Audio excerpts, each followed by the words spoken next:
अस्सलामुअलैकुम दोस्तों, horror stories with Haider में आपका खुश आमदीद। उम्मीद है आप सब खैरियत से होंगे। चलते हैं आज की हॉरर स्टोरी की तरफ, जिसका उन्वान है मोहब्बत की मारी।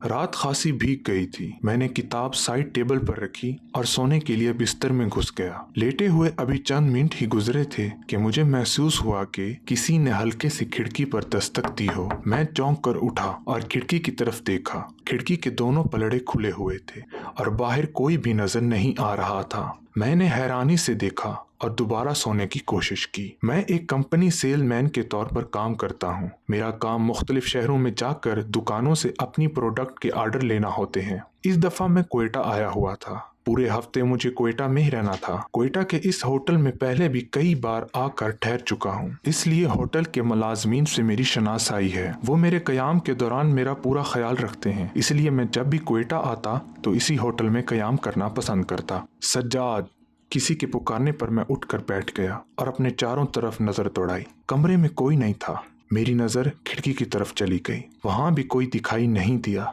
मैं बेड से उठकर खिड़की के पास आया और बाहर झांका। बाहर भी सन्नाटा था। फिर मैं दरवाजा खोलकर कमरे से बाहर आ गया। इस फ्लोर पर दूर दूर तक कोई दिखाई नहीं दे रहा था। मैं हैरान परेशान वापस कमरे में आ गया।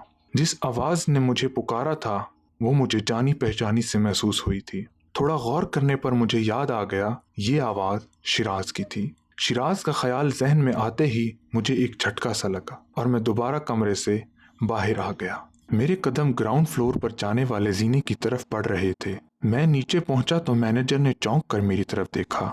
सर, किसी चीज की जरूरत थी तो इंटरकॉम कर देते, मैं भिजवा देता। भाई, मुझे किसी चीज की जरूरत नहीं है, बस ऐसे ही चहल कदमी के गर्ज से नीचे आ गया हूँ। कुछ देर के लिए बाहर जाना चाहता हूँ, मैंने मैनेजर से कहा। सर, इस वक्त रात के 2 बज रहे हैं। हाँ मुझे पता है, बस मुझे 5-10 मिनट के लिए बाहर जाना है। ये कहकर मैं होटल के मरकजी दरवाजे से बाहर निकल आया। होटल से कुछ फासले पर एक दरख्त के नीचे कोई नौजवान खड़ा दिखाई दिया। गौर से देखने पर मुझे महसूस हुआ वो नौजवान कोई और नहीं, शिराज ही था। मैं तेजी से इस दरख्त की जानिब बढ़ गया, लेकिन जब दरख्त के करीब पहुंचा तो वहां कोई नहीं था। मैंने इधर उधर नजर दौड़ाई, लेकिन वहां मेरे सिवा कोई होता तो दिखाई देता। मुझे शदीद हैरत हुई और मैं वापस कमरे में आकर बिस्तर में घुस गया। शिराज मेरा कजन भी था और दोस्त भी। हम दोनों की खूब गाढ़ी दोस्ती थी। हमारी दोस्ती मिसाली थी।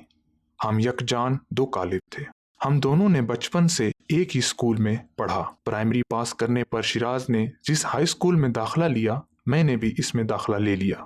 हालांकि मेरे वालिदैन किसी और स्कूल में मुझे दाखिल करना चाहते थे, लेकिन मेरी जिद पर वो मजबूर हो गए। हम हर मौजू पर बात करते थे।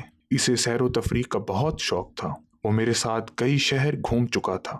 आखिरी बार 1 साल कबल मेरे साथ कोयटा आया था और मैंने इसी होटल में कयाम किया था। यहाँ आकर शिराज बहुत खुश था। वो कोयटा के मशहूर मकामात की सैर करना चाहता था। पहले दिन वो मेरे साथ फील्ड में गया और शाम होने पर बहुत बोरियत महसूस करने लगा। रात का खाना हमने होटल से बाहर ही खाया था और चहलकदमी करते हुए होटल पहुंच गए थे। हाँ भाई, कैसा गुजरा आज का दिन? मैंने मुस्कुराते हुए पूछा। एकदम बोर, शिराज ने बुरा सा मुंह बनाया। हाँ, मैंने महसूस कर लिया था, जिस तरह का हमारा काम है इसमें हमारे साथ जो भी हो वो बोर हो जाता है।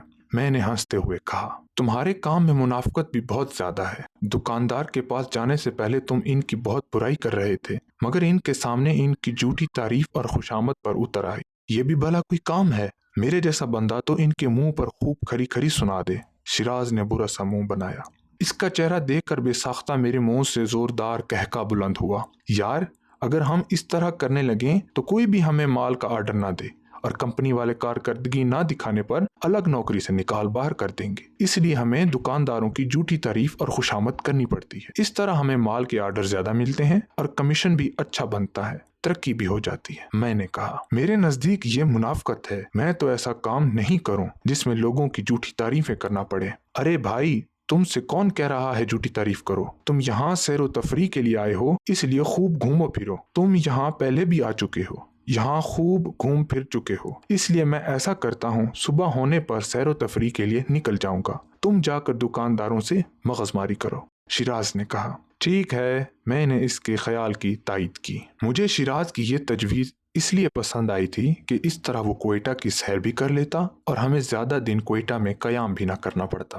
اگلی صبح ہم دونوں نے ناشتہ کیا اور میں فیلڈ میں نکل گیا اور وہ گھومنے۔ دن بھر ہم نے اپنے کام کے سلسلے میں ایک دکان سے دوسری دکان آرڈر بک کرنے میں مصروف رہا۔ شام ہونے پر ہوٹل چلا آیا، دیکھا کہ شیراز بیڈ پر لیٹا کسی سے موبائل پر بات کر رہا تھا۔ میں نہا کر جب باتھ روم سے نکلا اس وقت بھی وہ موبائل پر بات کر رہا تھا۔ میں نے انٹر کام پر چائے کا آرڈر دے دیا۔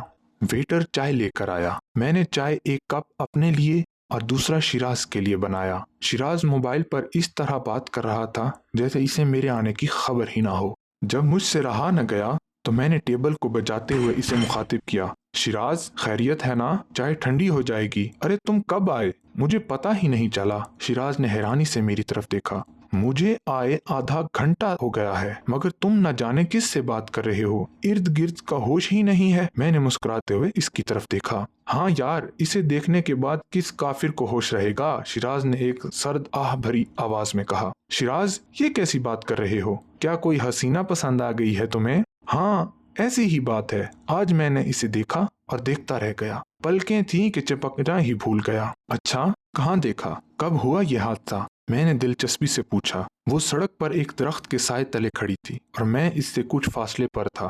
پھر میں آہستہ آہستہ چلتا ہوا اسی درخت کے پاس چلا گیا۔ اس نے چونک کر میری طرف دیکھا۔ کہیں اس نے تمہیں تھپڑ تو نہیں مار دیا؟ میں نے کہکا لگاتے ہوئے کہا۔ ارے نہیں یار، ایسا کچھ نہیں ہوا۔ اگر وہ تھپڑ بھی مار دیتی تو تم اپنا دوسرا گال اس کو پیش کر دیتے۔ ارے یار، میری بات پوری سن تو لو۔ شیراز نے مجھے غصے سے گھور کر دیکھا۔ ٹھیک ہے، میں سمجھ گیا، تم پر اس وقت رومانٹک موڈ سوار ہے۔ اچھا آگے بتاؤ کیا ہوا؟ اور پھر بے ساختہ اس کے منہ سے ہنسی چھوٹ گئی۔ اس کے ہنسنے پر میں چپ ہو گیا۔ میں بہت اچھی لگ رہی ہوں، تمہیں اس لیے دور سے کھسکتے ہوئے میرے نزدیک آ گئے ہو، اس نے دلکش انداز میں کہا۔ میں گمسم اس کی صورت دیکھتا رہا۔ کیا گونگے ہو؟ اس نے پوچھا۔ نہیں ایسی کوئی بات نہیں، میں نے گھبراتے ہوئے کہا۔ جب میرے پاس آنے کی جرت کر لی ہے تو پھر بات کر لینے میں کیا حرج ہے؟ وہ زیر لب مسکرائی۔ میں تمہارے پاس آیا ہی اسی لیے ہوں کہ میں تمہیں پسند آ گئی ہوں، وہ بولی۔ ہاں ایسی ہی بات ہے، میں نے مسکراتے ہوئے کہا۔ اکثر مرد مجھے یہی کہتے ہیں، مگر مجھے ایسے شخص کی تلاش ہے جو میری خوبصورتی سے نہیں مجھ سے پیار کرے۔ یہ حسن عارضی ہے، ایک دن ڈھل جائے گا۔ میں تم سے سچا پیار کروں گا، زندگی بھر چاہوں گا، میں نے جوش سے کہا۔ کیا تم میرے لیے اپنے پیاروں کو چھوڑ سکتے ہو؟ اس نے پوچھا۔ ہاں، تمہارے لیے میں سب کچھ چھوڑ سکتا ہوں، میں نے بے ساختہ کہا۔ کیا کہا تم نے؟ سب کچھ چھوڑ دو گے؟ میں بری طرح چونکا۔ ارے یار تم گھبراؤ نہیں، میں کسی کو نہیں چھوڑوں گا، بس ایسے ہی چند دن تفریح کے گزر جائیں گے اس لیے کہہ دیا۔ شیراز، یہ اپنا شہر نہیں ہے، تم کسی چکر میں نہیں پھنس جانا، میں نے اسے سمجھایا۔ میں بچہ نہیں ہوں، اپنا اچھا برا خوب سمجھتا ہوں۔ میں نے اس کی طرف دوستی کا ہاتھ اسی لیے بڑھایا ہے کہ کوئٹہ میں جو چند دن گزارنا ہے وہ اچھے گزر جائیں۔ ابھی موبائل پر اسی سے بات کر رہا تھا۔ باتیں کرنے کا فن اسے خوب آتا ہے۔ اپنی باتوں کے سحر میں اس نے ایسا گم کر دیا کہ تمہارے آنے کا پتہ ہی نہیں چلا، شیراز نے کہا۔ اسی لیے سمجھا رہا ہوں، اس سے سنبھل کر رہنا، تم نرے بزدل ہو، ذرا سی بات پر گھبرا جاتے ہو۔ شیراز، یہ بات نہیں ہے، میں سفر بہت کرتا ہوں اور سفر میں دیکھتا ہوں کہ لوگوں کے ساتھ عجیب و غریب حادثات ہوتے ہیں۔ کوئی اپنے مال سے ہاتھ دھو بیٹھتا ہے تو کوئی اپنی جان سے، میں نے کہا۔ وہ تو ٹھیک ہے کہ سفر میں مختلف حادثات رونما ہوتے رہتے ہیں، لیکن ہم ان سے ڈر جائیں تو کبھی سفر نہ کر سکیں۔ شیراز، تم عقل مند ہو، جو بھی قدم اٹھانا سوچ سمجھ کر اٹھانا، بعد میں پچھتانا نہ پڑے، میں نے بات ختم کرتے ہوئے کہا۔ مجھے معلوم تھا شیراز بہت ضدی ہے، چاہے میں لاکھ سمجھاؤں میری نہیں سنے گا، وہی کرے گا جو اس کے من میں آئے گا۔ رات کا کھانا ہم نے اکٹھے کھایا اور سو گئے۔ اچانک رات کے 2 بجے میری آنکھ کھلی، پیاس کی شدت سے حلق خشک ہو رہا تھا۔ میں نے سائڈ ٹیبل پر رکھے جگ سے پانی پیا اور اپنی آنکھیں بند کرنے سے پہلے شیراز کی طرف دیکھا۔ وہ موبائل پر کسی سے بات کر رہا تھا۔ شیراز، کس سے بات کر رہے ہو؟ میں نے پوچھا۔ اس نے اشارے سے مجھے خاموش رہنے کو کہا۔ میں سمجھ گیا کہ وہ اسی حسینہ سے بات کر رہا ہے، اسی لیے میں دوبارہ सो गया। सुबह बेदार होने पर मैंने इसे जगाया। शिराज ने उठने से इनकार कर दिया। वो कुछ देर और सोना चाहता था। रात भर जाग कर मोबाइल पर बात करने का यही अंजाम होता है। मैं फौरन तैयार होकर काम के लिए फील्ड में चला गया। दिन भर अपने काम में मसरूफ रहा और शाम में होटल वापस पहुंचा तो वहाँ शिराज मौजूद नहीं था। मैं समझ गया कि वो देर से सोकर उठा होगा और अब वो उस हसीना के साथ रोमांस कर रहा होगा। रात के 8 बजे शिराज की वापसी न हुई तो मुझे तशवीश हुई और मैंने मोबाइल से कॉल की। देर तक इसके मोबाइल की घंटी बजती रही। आखिर कई कॉल्स के बाद इसने कॉल रिसीव कर ली। हाँ भाई, तुम फिक्र न करो, मैं देर से आऊंगा, इसने कहा। तुम इस वक्त कहाँ हो, मैंने पूछा। इस वक्त मैं वहाँ हूँ जहाँ किसी को भी खुद की खबर नहीं होती। फिर मुझे कैसे खबर हो मैं कहाँ हूँ? शिराज ने इस तरह कहा जैसे वो मदहोश हो। मैं अभी इससे मजीद बात करना चाहता था कि इसने कॉल ऑफ कर दी। मैंने गुस्से से मोबाइल को देखा। उस वक्त सिवाय गुस्से के मैं और कर भी क्या सकता था। मेरी समझ में नहीं आ रहा था कि मैं क्या करूं। मैं इस वक्त को कोस रहा था जब इसे अपने साथ लाया था। फिर मैं खाना खाकर बेड पर लेट गया। लेटे लेटे थकन के बाइस मुझे नींद आ गई। दरवाजे पर होने वाली दस्तक से मेरी आंख खुल गई। मेरी नजर बेइख्तियार घड़ी पर गई। रात के 2 बजे थे। मैंने दरवाजा खोला। शिराज कमरे में दाखिल हो गया। इसकी आंखें सुर्ख हो रही थीं। वो आते ही बेड पर बेसुध होकर लेट गया। शिराज, इतनी रात गए तुम कहाँ थे?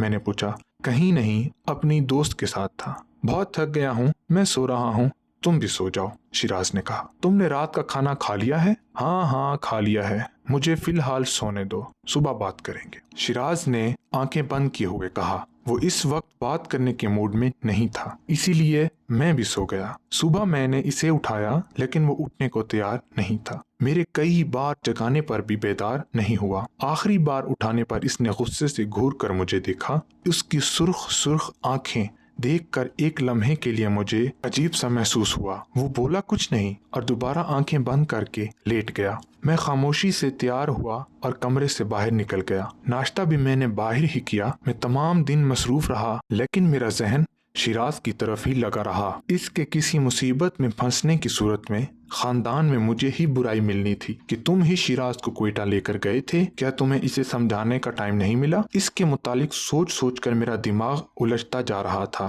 कि क्या करूं। किसी तरह शिराज को इस लड़की से मिलने से बाज रखूं। इसकी सुर्ख सुर्ख आंखें मुझे खौफजदा किए दे रही थीं। न जाने क्यों मुझे इन आंखों से डर लग रहा था। हालांकि हम बचपन से एक साथ रहते आए थे लेकिन कभी मुझे इसकी आंखों से इतना खौफ नहीं आया था। शाम को होटल पहुंचा तो शिराज कमरे में नहीं था। मैंने कुछ देर इसका इंतजार किया। जब वो होटल नहीं पहुंचा तो मजबूरन इसके मोबाइल पर कॉल करना पड़ी लेकिन इसने कॉल अटेंड नहीं की। मेरे कई बार कॉल करने पर इसने अपना मोबाइल ही ऑफ कर दिया। मुझे शिराज पर शदीद गुस्सा आ रहा था लेकिन मैं बेबस था। मैं इनकी सोचों में गर्क था कि मोबाइल की बेल बज उठी। हमारी कंपनी के मैनेजर का फोन था। मैंने कॉल रिसीव की। हाँ भाई सज्जाद, कैसे हो? मैं बिल्कुल ठीक हूँ, मैंने कहा। सज्जाद, ऐसा करो, कल सुबह कराची के लिए रवाना हो जाओ और कराची पहुँचते ही मुझसे राब्ता करो। क्यों सर, खैरियत है ना? मैंने पूछा। हाँ, घबराने की बात नहीं है। एक अर्जेंट मीटिंग है जिसमें तमाम सेल्समैन को बुलाया गया है। ठीक है, मैं सुबह ही कराची के लिए बैठ जाऊंगा, मैंने खुश होते हुए कहा। शिराज को यहाँ से ले जाने का इससे अच्छा मौका कोई और नहीं हो सकता था। मैंने रात का खाना खाकर अपना सामान पैक करना शुरू कर दिया और मुतमईन होकर बेड पर लेट गया। न जाने कब मेरी आंख लग गई। रात के जाने किस पहर दरवाजे पर दस्तक हुई। मैंने उठकर दरवाजा खोला। शिराज लड़खड़ाते कदमों से कमरे में दाखिल हुआ और मुझे नजरअंदाज करता हुआ बिस्तर पर लेट गया। इसकी आंखें इस वक्त भी सुर्ख थीं। शिराज, तुमने रात का खाना खा लिया होगा, मैंने कहा। हाँ, खा लिया था। तुम्हारा क्या ख्याल है, मैं छोटा बच्चा हूँ कि जब तुम मुझे खाना दोगे तभी खाऊंगा? वो बेजरी से बोला। कंपनी से फोन आया है कि सुबह कराची के लिए रवाना हो जाओ, इसलिए तुम अपना सामान पैक कर लो। हम सुबह ही कराची के लिए निकलेंगे। हम नहीं, तुम कराची जाओगे। मैं और मेरी महबूबा इस कमरे में कुछ दिन साथ गुजारेंगे। जब मेरा दिल भर जाएगा फिर आ जाऊंगा, शिराज ने कहा। ये कैसे हो सकता है? मैं तुम्हें अकेला छोड़कर कैसे जा सकता हूँ? मैं क्या दूध पीता बच्चा हूँ जो तुम्हारे इशारों का मोहताज बनकर रहूंगा? ठीक है, हम दोनों साथ आए हैं लेकिन इसका मतलब ये नहीं है कि हम दोनों साथ ही जाएंगे। اس نے शोला बरसती आंखों से मुझे घूरा। इसके इस तरह घूरने से मेरा दिल जोर जोर से धड़कने लगा और मैंने खौफजदा होकर इससे नजरें हटा ली थी। मैंने घर वालों से मजीद पैसे मंगवा लिए हैं और इनसे कह दिया है मेरी फिक्र ना करें, जब क्वेटा से दिल भर जाएगा तो आ जाऊंगा। क्या? मैं चौंका। तुमने और पैसे भी मंगवा लिए हैं? हाँ हाँ, तुम्हें पता है ना, जब मैं जिद पर आ जाऊं तो अपनी हर बात मनवा लेता हूँ, शिराज ने कहा। इसकी बात पर मैं खामोश हो गया। शिराज के वालिदैन इस पर जान छिड़कते थे, इसीलिए वो इसकी हर ख्वाहिश पूरी करते थे। इस बात ने शिराज की आदतों को बिगाड़ दिया था। मुझे कराची पहुंचकर इसके वालिदैन को सारी सूरत हाल से आगाह करना जरूरी था, वरना शिराज के साथ कोई भी हादसा होने की सूरत में मुझ पर ही इल्जाम ठहराया जाता। मैं सोना चाहता था कि अचानक मेरी नजर शिराज के मोबाइल पर पड़ी, जो साइड टेबल पर रखा था। वो बेड पर गिरते ही गहरी नींद के मजे ले रहा था। इसके मुंह से हल्के हल्के खराटों की आवाज साफ सुनाई दे रही थी। मैंने एहतियात से मोबाइल उठाया और इस पर नंबर चेक करने लगा कि इसकी किस किस से बात हो रही थी। एक नंबर मेरा था, दूसरा इसके वालिद का, जबकि तीसरा किसी और का था। वो तीसरा नंबर मैंने जल्दी से अपनी डायरी में नोट करके मोबाइल वहीं रख दिया। ऐसा करते हुए मुझे अच्छा नहीं लग रहा था, लेकिन ये करना भी जरूरी था। वो नंबर नोट करके मैं मुतमईन होकर सो गया। सुबह मैं जल्दी बेदार होकर तैयार हो गया। जब मैंने शिराज को अपने जाने का बताने के लिए जगाया तो उसने मेरी तरफ देखे बगैर कहा, हाँ हाँ मुझे पता है तुम कराची जा रहे हो, तुम दरवाजा लॉक कर लो। मैंने कहा, क्यों? क्या कमरे में डाकू घुसने वाले हैं? वो गुस्से में बोला। डाकू नहीं, लेकिन अपने सामान की हिफाजत भी जरूरी होती है, मैंने इसे समझाया। हाँ ठीक है, बंद कर लूंगा, तुम कमरे से बाहर तो निकलो, इसने बेरुखी से कहा। मैं इसके रवैये पर चुप करते हुए कमरे से निकल गया। नाश्ते से फारिग होकर मैं कराची जाने के लिए गाड़ी में सवार हो गया। मुझे शिराज के रवैये पर हैरत होने लगी। हम दोनों साथ जवान हुए थे, बचपन भी साथ गुजारा था और इकट्ठे तालीम हासिल की थी, लेकिन कभी इसने मेरे साथ इस तरह का नहीं रखा था जैसे अब वो कर रहा था, और वो भी एक लड़की की खातिर। सच कहते हैं लोग, औरत के चक्कर में अच्छे अच्छे दोस्त बदल जाते हैं। मुझे सख्त गुस्सा था। कराची पहुंचकर सबसे पहले मैंने अपने चचा को सारी सूरत हाल से आगाह कर दिया और इन्हें समझाया कि वो अब इसे पैसे ना भेजें और जितनी जल्द हो सके शिराज को फौरन कराची बुला ले। मेरे चचा ने तवज्जो से मेरी बातों को सुना और इस तरह नजरअंदाज कर दिया कि जैसे इनके नजदीक कोई बात ही ना हो, लेकिन मैं मुतमईन था कि मैंने अपना फर्ज पूरा कर दिया। कंपनी की मीटिंग में हमें ज्यादा से ज्यादा टारगेट दिया गया था। कंपनी पिछले 2 साल से खसारे में जा रही थी। इस खसारे को पूरा करने के लिए हमें पहले से ज्यादा मेहनत करना थी। चुनाचा हम सब सेलमैन मतलूबा टारगेट को पूरा करने में मसरूफ हो गए। एक हफ्ता गुजरा, दूसरा हफ्ता गुजरा, लेकिन शिराज कराची नहीं लौटा था। इसने मुझे फोन करना भी गवारा न किया। मैंने जब भी फोन किया इसने कॉल काट दी। मुझे इसके रवैये से दिली रंज जरूर हुआ, लेकिन वो समझदार था, अपना अच्छा बुरा समझता था, इसीलिए शिराज को समझाना बेवकूफी ही थी। मेरे समझाने पर भी इसे वही करना था जो इसका मन चाहता। चचा जान भी इसे समझाने की बजाय इसका तकाजा पूरा कर रहे थे। वो जितनी रकम मंगवाता भेज देते थे। उन्होंने इसकी हर जायज और नाजायज ख्वाहिश पूरी करके इसे जिद्दी बना दिया था। 1 माह गुजरने पर शिराज क्वेटा में गायब हो गया। घर वालों से भी इसका राब्ता कट गया था। चचा ने होटल के मैनेजर को फोन करके असल सूरत हाल जानना चाही तो उसने बताया कि वो कई दिनों से परेशान था और अपने आप से बातें करता रहता था। इसके कान से मोबाइल लगा रहता था। चंद दिन हुए मैनेजर के पास आया और होटल का किराया अदा करके चला गया, फिर दोबारा पलट कर नहीं आया था। चचा जान घबराए घबराए मेरे पास आए, सारी सूरत हाल बताई तो मैं भी परेशान हो गया। ये बहुत तशवीशनाक बात थी। मैंने फौरन वो नंबर जो मैंने शिराज के मोबाइल से लिया था इस पर कॉल की, लेकिन कॉल नहीं लग रही थी, बल्कि यही जवाब आ रहा था, हम माजरत ख्वाह हैं, आपका राब्ता मुमकिन नहीं हो सकता। ये वही नंबर था जिसकी मदद से हम शिराज के बारे में मालूमात हासिल कर सकते थे। चचा ने मुझे क्वेटा चलने को कहा। मैं इन्हें कैसे इनकार कर सकता था। मैं अपनी सारी मसरूफियात छोड़कर इनके साथ क्वेटा चला गया। पुलिस स्टेशन ने शिराज की गुमशुदगी की रिपोर्ट दर्ज करा के हमने अपने तौर पर इसकी तलाश शुरू कर दी। हम मोबाइल कंपनी के दफ्तर भी गए और इस नंबर के मुतालिक मालूमात हासिल की। वो सिम किसी शबाना नामी लड़की के नाम थी। घर का पता लेकर जब हम वहाँ गए हमें इसके घर वालों की जुबानी एक अजीब ही कहानी सुनने को मिली। ان کے مطابق شبانہ 4 سال قبل گھر سے لاپتہ ہو گئی تھی اور اس کی لاش سڑک کے کنارے پڑی ملی تھی۔ یہ بات سن کر ہمیں حیرت کا شدید جھٹکا لگا۔ ہم نے پورا ہفتہ کوئٹہ میں شیراز کو ڈھونڈنے میں گزار دیا لیکن کوئی کامیابی حاصل نہ ہو سکی، لہٰذا ہمیں ناکام کراچی لوٹنا پڑا۔ اور اب 1 سال بعد مجھے شیراز کی آواز سنائی دی تھی جس پر میں بے چین ہو گیا تھا۔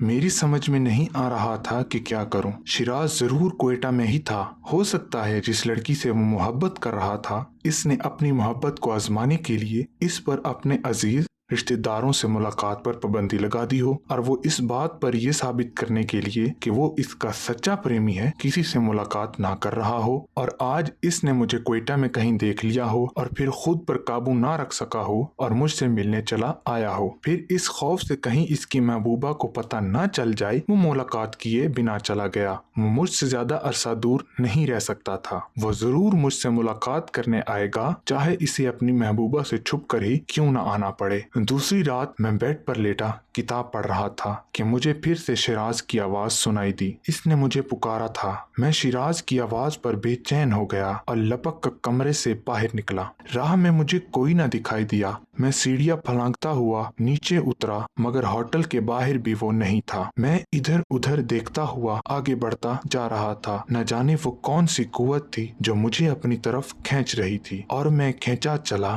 جا رہا تھا۔ اس وقت رات کے 12 بج رہے تھے۔ یہ پہلا واقعہ تھا کہ میں اتنی رات کے ہوٹل سے باہر نکلا تھا۔ کل بھی بس چند منٹ کے لیے رات میں نکلا لیکن واپس چلا گیا تھا، لیکن آج میرے پاؤں واپسی کے لیے نہیں پلٹ رہے تھے۔ تقریباً آدھا گھنٹہ پیدل چلنے پر میری نظر دور کھڑے ایک سایہ نما چیز پر پڑی۔ مجھے لگا وہ جیسے شیراز ہے۔ میں اس کے قریب جانا چاہتا تھا کہ سناٹے میں شیراز کی آواز گونجی، سجاد تم میرے قریب آنے کی کوشش مت کرو، میں اب ایک روح ہوں جو نہ تم سے ہاتھ ملا سکتی ہے اور نہ ہی تمہیں گلے لگا سکتی ہے۔ یہ تم کیا کہہ رہے ہو؟ میں نے کہا۔ ہاں سجاد، میں اب اس دنیا میں نہیں ہوں، صرف میری بے چین روح ہے جو اس دنیا میں بھٹک رہی ہے۔ لیکن یہ سب کیسے ہوا؟ میں نے پوچھا۔ مجھ بد نصیب نے تمہاری باتوں پر عمل نہیں کیا، یہ اس کا نتیجہ ہے۔ میں نے جس سے پیار کیا وہ انسان نہیں بلکہ ایک چڑیل تھی۔ وہ میرے ساتھ ریسٹورانٹ اور دیگر مقامات پر جاتی تھی اور میرے علاوہ کسی کو دکھائی نہیں دیتی تھی۔ میں گھنٹوں ریسٹورانٹ وغیرہ میں اس کے ساتھ بیٹھا باتیں کرتا رہتا تھا، جبکہ ارد گرد بیٹھے افراد مجھے دیکھ کر ہنستے رہتے تھے۔ وہ مجھے بے خوف سمجھتے تھے کہ میں اکیلا بیٹھا خود سے باتیں کر رہا ہوں۔ میں اس چڑیل کی خوبصورت باتوں کے سحر میں اتنا مدہوش ہوتا تھا کہ مجھے ارد گرد کا ہوش ہی نہیں رہتا تھا۔ اس نے میرے پیسے خوب خرچ کرائے۔ جب میں نے اسے بتایا کہ میرے ابو نے مزید پیسے بھیجنے سے انکار کر دیا ہے اور واپس کراچی بلا لیا ہے تو وہ غصے میں آ گئی اور مجھے ویرانے میں لے جا کر اپنے اصلی روپ میں آ گئی۔ اس کا بھیانک چہرہ دیکھ کر میں گھبرا گیا۔ مجھے دیکھ کر اس نے زور سے کہکا لگایا، ڈر گئے نا؟ تمہیں ڈرانا ہی چاہیے، مرد ذات بہت ہی دھوکے باز ہوتی ہے۔ وہ عورت کو ایک کھلونا سمجھ کر کھیلنا چاہتے ہیں۔ میں ایک فریبی مرد کے بہکاوے میں آ کر گھر سے بھاگنے جیسا جرم کر بیٹھی تھی۔ فیض محمد سے میری ملاقات ایک پارک میں ہوئی تھی۔ وہ مجھے اور میں اس کو پسند آ گئی تھی۔ کئی دن ایک دوسرے کو دیکھنے میں نکل گئے۔ آخر پہل فیض محمد کو ہی کرنا پڑی۔ ایک مختصر محبت نامے کے ذریعے اس پر اس نے اپنے موبائل نمبر بھی لکھ دیا تھا۔ میں نے اس خط کو کئی بار پڑھا۔ جتنا خط کو پڑھتی تھی اتنا زیادہ لطف آتا تھا۔ موبائل نمبر آنے سے مجھے آسانی ہو گئی تھی۔ پھر موبائل پر ہماری باتوں کا آغاز ہو گیا۔ وہ اکثر مجھ سے کہتا تھا، شبانہ میں تمہاری خاطر اپنے عزیز و اقارب کو چھوڑ سکتا ہوں لیکن تمہیں نہیں چھوڑوں گا۔ میں اس کی لچھے دار باتوں پر مٹ گئی۔ یہ بھی نہ سوچا جن ماں باپ نے مجھے ناز و نخروں سے پالا ہے ان سے بھی زیادہ بھلا کوئی مجھے چاہ سکتا ہے۔ اس ہر جائی نے مجھے گھر سے بھاگ کر شادی کرنے کا مشورہ دیا اور میں اپنے مختصر سے سامان کے ساتھ گھر سے فرار ہو کر اس کے ساتھ ہوٹل میں رہنے لگی۔ 2 مہینے ساتھ رہنے پر بھی اس نے شادی نہیں کی۔ وہ بار میری عزت سے کھیلتا رہا۔ جب میں نے شادی کے لیے زور دیا تو ایک رات سوتے میں میرا گلا دبا کر اس نے مجھے ہلاک کر دیا اور میری لاش سڑک پر پھینک دی۔ تب میں چڑیل کے روپ میں نوجوانوں سے اپنا انتقام لے رہی ہوں اور اس وقت تک انتقام لیتی رہوں گی جب تک میری روح کو قرار نہ آ جائے۔ یہ کہتے ہوئے چڑیل نے میرا گلا دبوچ لیا۔ میں تڑپا، خود کو اس کی گرفت سے چھڑانے کی کوشش کی، لیکن اس نے مجھے مضبوطی سے جکڑا ہوا تھا اور میری روح جسم سے نکلنے پر ہی اس نے مجھے چھوڑا۔ اس وقت یہ میری روح بھٹک رہی ہے۔ تمہاری روح کو کس طرح چین آئے گا؟ میں نے پوچھا۔ یہاں سے کچھ فاصلے پر کھائی ہے، اس کھائی میں میرا ڈھانچہ پڑا ہوا ہے، تم ڈھانچے کی تدفین کرا دو، اس طرح میری روح کو قرار آ جائے گا، شیراز نے کہا۔ میں شیراز کی روح سے مزید باتیں کرنا چاہتا تھا، لیکن روح غائب ہو گئی۔ میں وہاں سے چلا۔ ہوٹل پہنچ کر میں نے چچا کو ساری تفصیل سے آگاہ کیا۔ شیراز کی موت کی خبر نے چچا کو ہلا کر رکھ دیا۔ وہ کوئٹہ پہنچ کر میرے ساتھ شیراز کی بتائی ہوئی جگہ پر پہنچے۔ کھائی میں ایک جھاڑی میں ہمیں ڈھانچہ پڑا مل گیا جو کہ شیراز کا تھا۔ اس ڈھانچے کو کراچی لا کر ہم نے مقامی قبرستان میں دفن کر دیا۔ تدفین اور تمام رسومات ادا کرنے کے لیے ہفتے بعد مجھے شیراز خواب میں دکھائی دیا۔ اس نے مجھ سے کوئی بات نہیں کی، لیکن اس کے پرسکون چہرے کو دیکھ کر ایسا محسوس ہو رہا تھا کہ اس کی روح کو قرار آ گیا ہو۔